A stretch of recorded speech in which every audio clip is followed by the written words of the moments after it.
बच्चों, आज की इस वीडियो में आपका बहुत बहुत स्वागत है।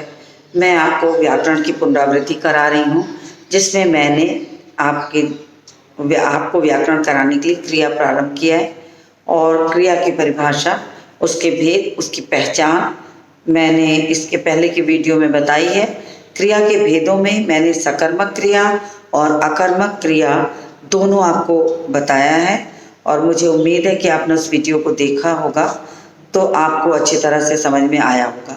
उसी क्रम को आगे बढ़ाते हुए मैं यहाँ पर अब क्रिया के से संबंधित और बाकी जो चीज़ें हैं वो आपको कराने चल रही हूँ। मुझे उम्मीद है इसके पहले के वीडियो को आपने देखा होगा तो आपको क्रिया किसे कहते हैं वो समझ में आ गया होगा। फिर भी मैं एक हल्की सी पुनरावृत्ति करा दे रही हूँ कि किसी काम के करने या होने की जो प्रक्रिया है उसे हम क्रिया कहते हैं। बिल्कुल मैं सिंपल रूप में, साधारण रूप में बात चल रही हूँ, क्योंकि एक तो पहले के वीडियो में यही सारी चीज़ें हैं। सिर्फ आपको इस वीडियो से कनेक्ट करने के लिए, जोड़ने के लिए पीछे के वीडियो की चीज़ों की पुनरावृत्ति भी थोड़ी सी करा देती हूँ। अब जैसे राम खाना खाता है, मोहन पुस्तक पढ़ता है, रमा पत्र लिखती है वगैरह। अब ये सारी क्रियाएं हो रही हैं, लेकिन कुछ क्रियाएं ऐसी हैं जिसमें कर्म का आधार है, यानी वो क्रिया कर्म के सहारे होगी। लेकिन कुछ क्रियाएं ऐसी हैं जिसमें कर्म आवश्यकता नहीं है। मोहन हंसता है, सीता सोती है, बच्चा रोता है, तो ये सारी क्रियाएं जो हैं सिर्फ एक कर्ता और एक क्रिया के माध्यम से ही संपन्न हो जाती हैं। अब ऐसी स्थिति में आपकी क्रिया के दो भेद हो जाते हैं। एक को हम कहते हैं सकर्मक क्रिया और दूसरे को हम कहते हैं अकर्मक क्रिया। सकर्मक क्रिया का मतलब होता है कर्म सहित क्रिया, अकर्मक क्रिया का मतलब होता है बिना कर्म की क्रिया। यानी जिन वाक्यों में कर्म नहीं होता उन्हें हम अकर्मक क्रिया कहते हैं और जिन वाक्यों में कर्म होता है उन्हें हम सकर्मक क्रिया कहते हैं। तो ये उसकी पहचान है कि इस तरह से हम वाक्यों की पहचान करते हैं। तो इतनी बात आपको समझ में आ गई होगी। तो अब मैं आज की में जो वीडियो बनाने चल रही हूँ वो मैं आपको संरचना के आधार पर क्रिया के भेद ये बताने चल रही हूँ। तो मैं यहाँ लिख देती हूँ कि संरचना के आधार पर क्रिया के भेद। संरचना का मतलब होता है बनावट। तो बनावट के आधार पर, यानी जितने तरह की वाक्यों की बनावट होती है उसके आधार पर भी क्रिया के भेद होते हैं। यद्यपि आपके पाठ्यक्रम में सकर्मक क्रिया और अकर्मक क्रिया ही है, लेकिन ये रिवीजन सेशन है, इसलिए मैं आपको कुछ और बातें व्याकरण जो क्रिया से संबंधित ही हैं, जो समय मिलने पर मैं हमेशा कक्षा में भी कराती हूँ, क्योंकि बच्चों की नींव मजबूत होगी तभी वो आगे की कक्षा में भी अच्छा व्याकरण करते हैं। लेकिन अगर आप उसको नहीं समझेंगे तो दिक्कत होगी। आपके प्रश्नों को की बात की जाए तो आपको मुख्य प्रश्न क्रिया की परिभाषा, उसके भेदों से आते हैं, उसकी पहचान से आते हैं, जो मैं इसके पहले के वीडियो में भी बता चुकी हूँ और आगे भी बताती रहूँगी। आज मैं आपको बताने चल रही हूँ संरचना के आधार पर क्रिया के कितने भेद हैं। तो संरचना के आधार पर पहला है सरल क्रिया। सरल क्रिया, दूसरा है संयुक्त क्रिया, संयुक्त क्रिया, और तीसरा है प्रेरणार्थक क्रिया। बहुत बार आपके भाषा के प्रश्नों में ये सारी चीजें आती हैं। उस स्थिति में जब आपको भाषा के प्रश्न कराए जाते हैं तब आपको लगता है कि ये होता क्या है। फिर कक्षा में उसी दौरान आपको तुरंत बताया जाता है कि हाँ, किसे कहते हैं प्रेरणार्थक क्रिया, किसे कहते हैं नामधातु क्रिया। और ये आपको जानने से आप भाषा के प्रश्नों में कभी ऐसे प्रश्न आएंगे तो आप आसानी से कर सकते हैं। ये बात समझाने के लिए मैंने सोचा कि आपको ये बता दूं। तो सबसे पहले सरल क्रिया क्या होती है। सरल क्रिया का तात्पर्य होता है वो क्रिया जो बिल्कुल जो जिसको आप सिंपल सेंटेंस कहते हैं, सिंपल सेंटेंस यानी एक कर्ता और एक क्रिया जुड़ करके जो वाक्य बनते हैं वो सरल क्रिया होती है। जैसे राम जाता है, मोहन खाता है, वो लिखता है, वो पढ़ता है, ये एक सिंपल क्रिया के रूप में एक सरल क्रिया है, क्योंकि ये सिंपल सेंटेंस में बस ऐसी ही क्रियाएं जुड़ी रहती हैं। लेकिन बहुत बार ऐसा होता है कि हम वाक्यों को संयुक्त वाक्य में बनाते हैं, मिश्र वाक्य में बनाते हैं।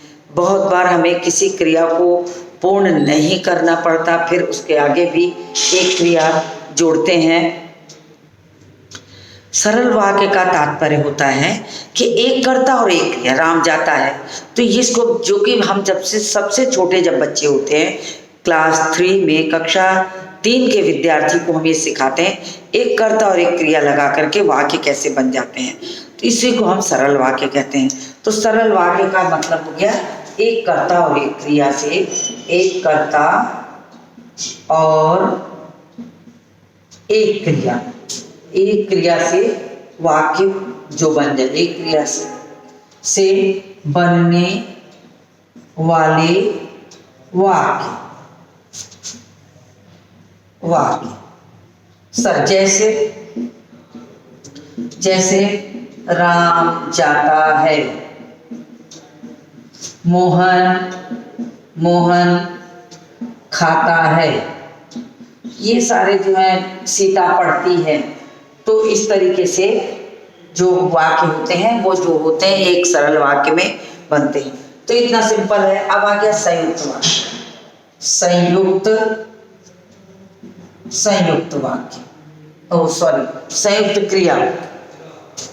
तो मैं आपको बताती हूँ संयुक्त क्रिया, इसको रब कर दूं जरा होने पर, संयुक्त क्रिया। अब संयुक्त क्रिया है, कभी कभी होता क्या है कि जब हम लोग संयुक्त क्रिया की हमें आवश्यकता होती है तो हम एक क्रिया पूर्ण नहीं होती उसके साथ एक दूसरी क्रिया जोड़ देते हैं। इंग्लिश में अगर कहें तो जो कंटिन्यूअस वाले सेंटेंस होते हैं, वो कंटिन्यूअस वाले जो सेंटेंस होते हैं उसमें आप कोई ना कोई और क्रिया जोड़कर ही बनाते हो, तो संयुक्त क्रिया कहते हैं। जैसे हम कहते हैं पढ़ रहा है, खेल रहा है। अब देखिए रहा है, अगर मैं यहाँ लिखूं कि खेल रहा है, अब खेल रहा है में देखिए 3 क्रियाएं हैं, खेलना है, रहना है, होना। इसकी मूल क्रिया लिखे तो खेल हो गया, और इसकी मूल क्रिया लिखे तो रह हो गया, इसकी मूल क्रिया लिखे तो हो गया। अब इन तीनों को मिलाकर हमने बनाया एक वाक्य, खेल रहा है। तो कंटिन्यूअस वाले जितने भी वाक्य होते हैं उनमें संयुक्त क्रिया का प्रयोग होता है। आप क्लास 6 में अगर ये बात समझ लोगे तो आपको कभी भी भाषा के प्रश्नों में ये प्रश्न आता है तो आप आराम से अंडरलाइन करके लिख सकते हो कि संयुक्त क्रिया। इतना समझोगे, भले परिभाषा ना आती हो, पहचान आ जाएगी। तो यहाँ पर कंटिन्यूअस वाले वाक्यों के लिए कहा गया है जिसमें एक क्रिया मुख्य होती है और बाकी क्रियाएं जो होती हैं संयुक्त होकर उसको संपन्न कराती हैं। तो रहना और होना के माध्यम से ये क्रिया जो है संपन्न हो रही है। उसके बाद क्या है, इतनी बात आपको समझ में आ गई होगी। इसके बाद का वाक्य है आपका है कि प्रेरणार्थक क्रिया। तो मैं इसको थोड़ा सा और स्पष्ट कर दूं, अगर आप स्क्रीनशॉट भी लेके रख लेंगे तो आपको आसान हो जाएगा कि एक मुख्य क्रिया को संपन्न करने के लिए, एक मुख्य क्रिया को संपन्न करने के लिए अन्य कई क्रियाओं को जोड़कर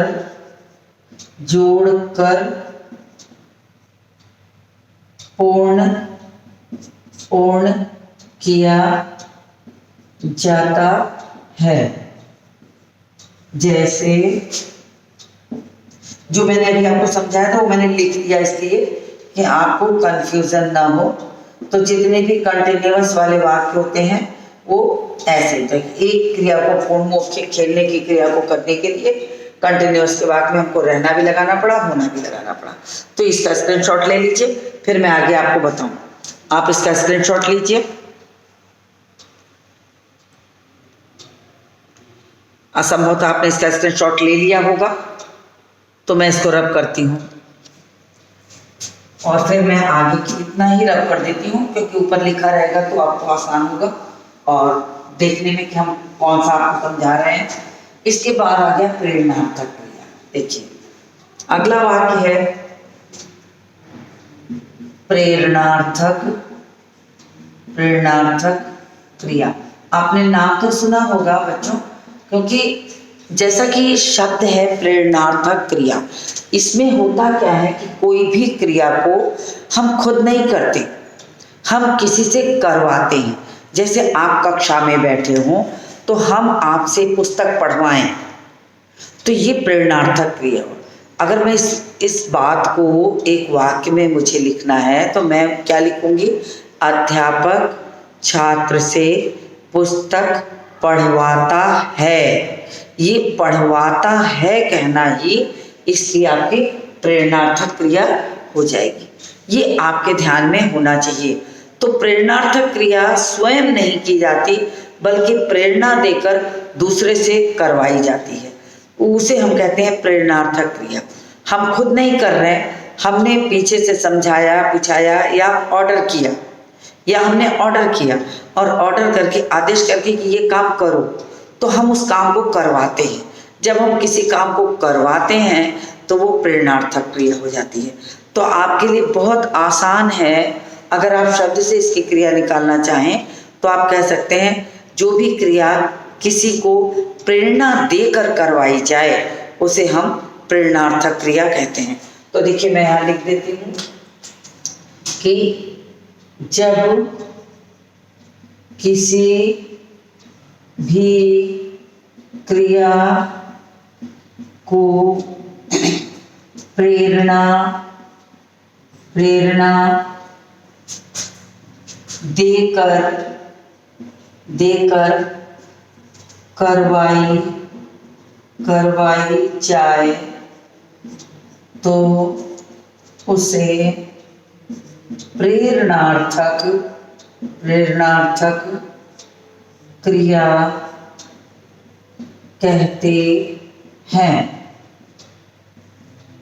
कहते हैं। यह क्रिया कर्ता स्वयं नहीं करता। अब देखिए एक चीज आगे मैं आपको बता दूं, इस कर्ता और इस कर्ता में अंतर है स्पेलिंग का, मात्राओं का। और इसका मतलब यहाँ एक व्यक्तिवाचक व्यक्ति है जो किसी कार्य को कर रहा है, यहाँ एक क्रिया है। तो ये आपका संज्ञा हो सकता है, सर्वनाम हो सकता है, लेकिन ये क्रिया है। तो इसमें दोनों में अंतर था, इसलिए सामने सामने पड़ा तो मैंने उसको भी आपको समझा दिया। यह क्रिया कर्ता स्वयं नहीं करता, बल्कि दूसरे से करवाता है। तो ये हो गई प्रेरणार्थक क्रिया। अब मैं उदाहरण दूंगी आपको, क्योंकि ऐसी बहुत सारी क्रियाएं जिसको खुद नहीं की जाती, करवाई जाती। जैसे मैंने अभी कहा कि अगर मैं कक्षा में बैठे बच्चों से पुस्तक पढ़वाऊं और फिर उसे वाक्य में परिणत करूं, तो वाक्य क्या होगा कि अध्यापक कक्षा में छात्रों से पुस्तक पढ़वाता है। अब पढ़वाता है, मैंने यहाँ पर लिखा एक शब्द आता है पढ़ना, पढ़ता, पढ़ रहा। लेकिन जब ये क्रियाएं खुद की जाती, स्वयं के लिए है, ये स्वयं के लिए है। लेकिन जब यही क्रिया हम दूसरे से करवाते हैं तो इसी मुख्य क्रिया में हुआ लग जाता है। जैसे यहाँ हुआ जोड़ देंगे, हुआ के जोड़ने से क्रिया बनती, तो हम क्या बनाएंगे?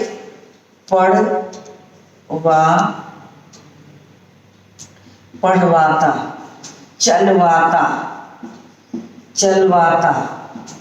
लिखवाता।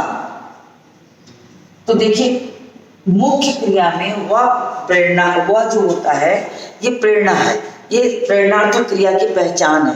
कि जब भी मुख्य क्रिया के साथ वह लग गया, यानी वो क्रिया खुद नहीं की जा रही बल्कि किसी से संपन्न कराई जा रही।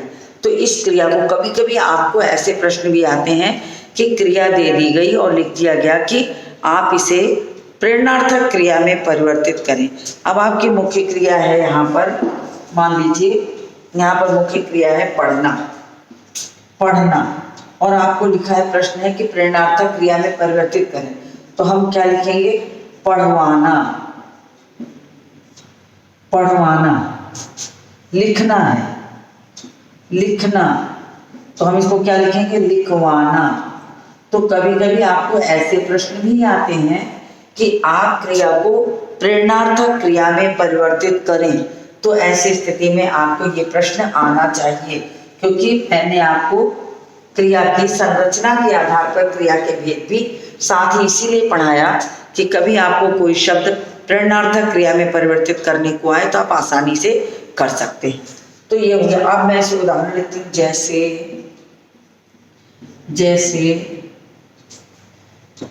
मालिक ने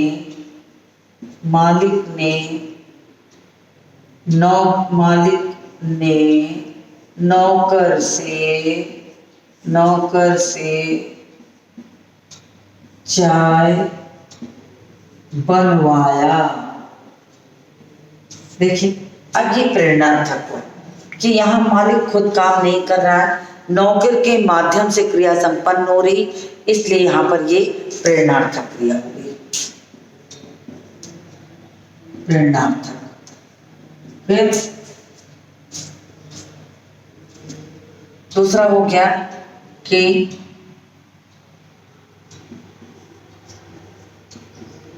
अध्यापक छात्रों से पुस्तक पढ़वाता है।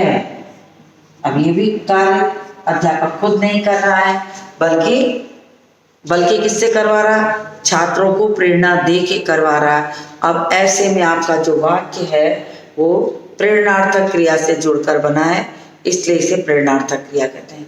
तो मुझे उम्मीद है कि इतनी चीज समझ में आ गई होगी। आप इसका स्क्रीनशॉट लीजिए, मैं इसको रब करूंगी, तो स्क्रीनशॉट ले लीजिए, फिर मैं रब कर दूं।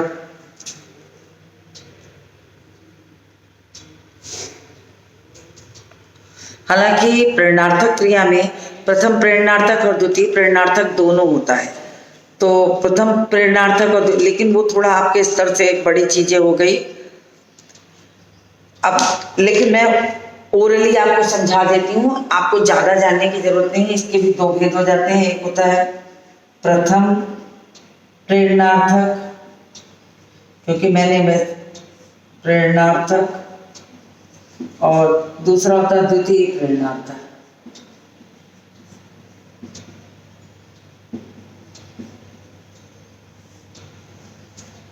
अब देखिए, ये मैं आपको समझा दूं, लिखवाऊंगी नहीं जाता आपको, मैं इसको रब कर दूं तब आपको समझाऊं।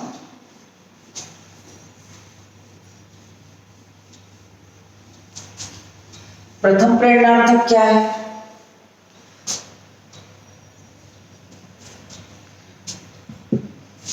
प्रथम प्रेरणार्थक का मतलब होता है कि जैसे आपने क्रिया में पढ़ा ना, एक कर्मक क्रिया और द्विकर्मक क्रिया।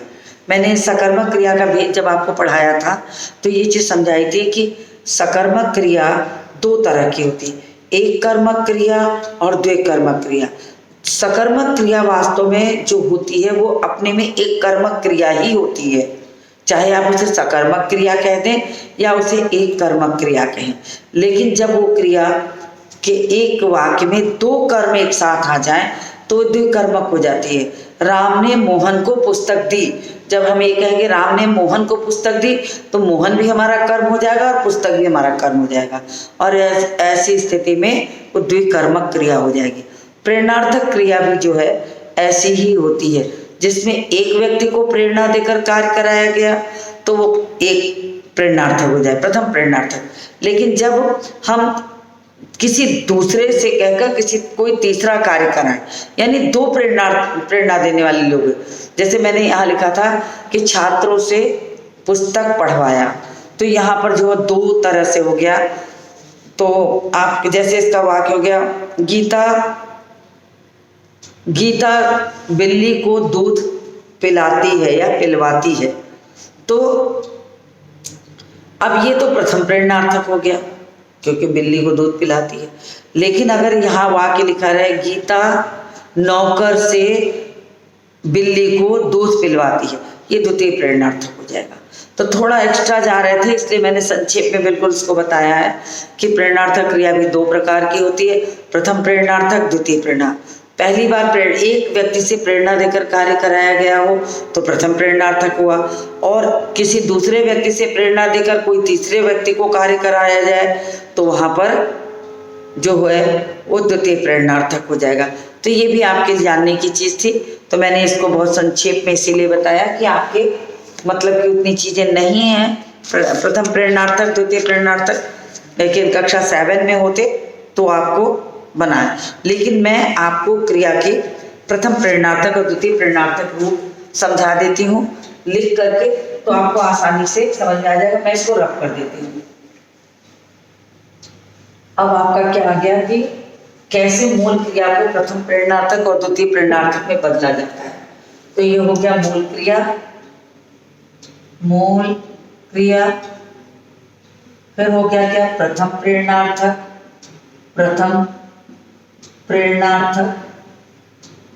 और फिर हो गया आपका क्या द्वितीय प्रेरणार्थक। अब इसमें क्या मूल क्रिया आपके लिखेंगे तो प्रथम प्रेरणार्थक में क्या होता है और द्वितीय में क्या होता है। तो अगर जैसे मैंने पढ़ना क्रिया लिखा है यहाँ पर, पढ़ना, अब यह प्रथम प्रेरणार्थक हो जाएगा पढ़ाना, और द्वितीय प्रेरणार्थक होगा पढ़वाना।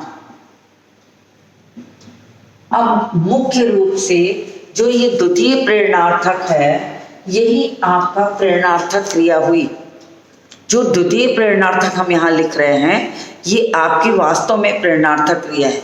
जैसे मैंने उस दिन सकर्मक क्रिया में बताया था कि एक कर्मक क्रिया जो है वो सकर्मक क्रिया ही है, उसी तरह प्रेरणार्थक क्रिया जो है वास्तव में द्वितीय प्रेरणार्थक से ही स्पष्ट होती है कि जब मैं अपने काम को किसी दूसरे के माध्यम से संपन्न करा रही हूँ तो वो प्रेरणा। मैंने कहा कि अध्यापक छात्र से पुस्तक पढ़वाता है, तो अध्यापक इस कार्य को स्वयं न करके छात्रों के माध्यम से क्रिया संपन्न कर रहा, तो वो द्वितीय प्रेरणार्थक में हो गया। तो इसी तरह आप बनाएंगे इसको। अब मैं शब्द लिखती हूँ, आप भी लिखिए अपनी कॉपी पे। शब्द है लिखना, यहाँ क्या हो जाएगा लिखाना, यहाँ हो जाएगा लिखवाना। तो ये हो गया। तीसरा शब्द है चलना, फिर क्या होगा चलवाना।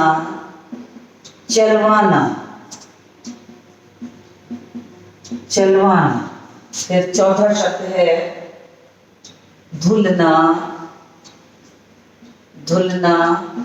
धुलाना, धुलवाना। फिर क्या हो जाएगा, अगला शब्द है जगना।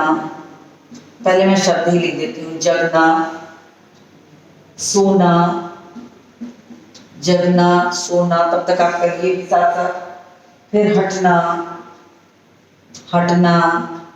फिर शब्द है क्या हंसना, फिर क्या है शब्द हंसना के बाद रोना, फिर है पीना, खाना।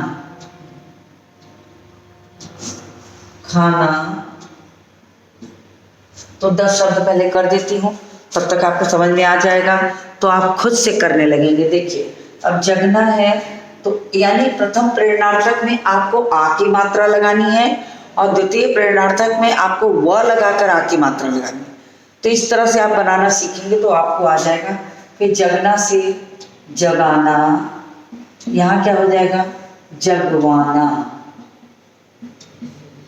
फिर आपका सोना से सुलाना, सुलवाना। अगर सुलवाना कहने का मतलब हुआ कि जब माँ नौकरानी से बच्चे को सुलवाती है, यानी माँ ने नौकरानी को प्रेरणा दी कि तुम बच्चे को सुला दो। तो इस वाक्य को जब हम द्वितीय प्रेरणार्थक में लिखेंगे तो क्या लिखेंगे? माँ नौकरानी से बच्चे को सुलवाती है। तो इससे क्या ये द्वितीय प्रेरणार्थक बन जाएगा। फिर हटना, हटाना, हटवाना, हंसना, हंसाना, हंसाना, हंसवाना, रोना, रोना जो क्रिया है उसको रुलाना के अर्थ में आ जाएगा। रुलाना और रुलवाना हो जाता है। रोना लिखा है तो ये रुलाना हो जाता है कि रोने को जब हम प्रेरणार्थक लगाएंगे तो रुलाना, रुलाना हो गया लिखने में। तो रुलाना शब्द इसका क्या बनेगा? रुलाना। और यहाँ पर क्या हो जाएगा द्वितीय प्रेरणार्थक में? रुलवाना, यानी जबरदस्ती रुलना। फिर खाना में खिलाना, और क्या होगा? खिलवाना। अब जब हम नौकर से बच्चे को खिलवाएंगे तो खिलवाना।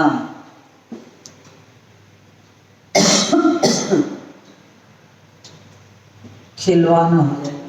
होगा क्या कि जब हम खिलाना तो हम इसमें बच्चे को सामने रख के खिलाने की प्रक्रिया करते रहे या खिलाने के अर्थ में, लेकिन यहाँ तो हम किसी तीसरे से काम करा रहे हैं।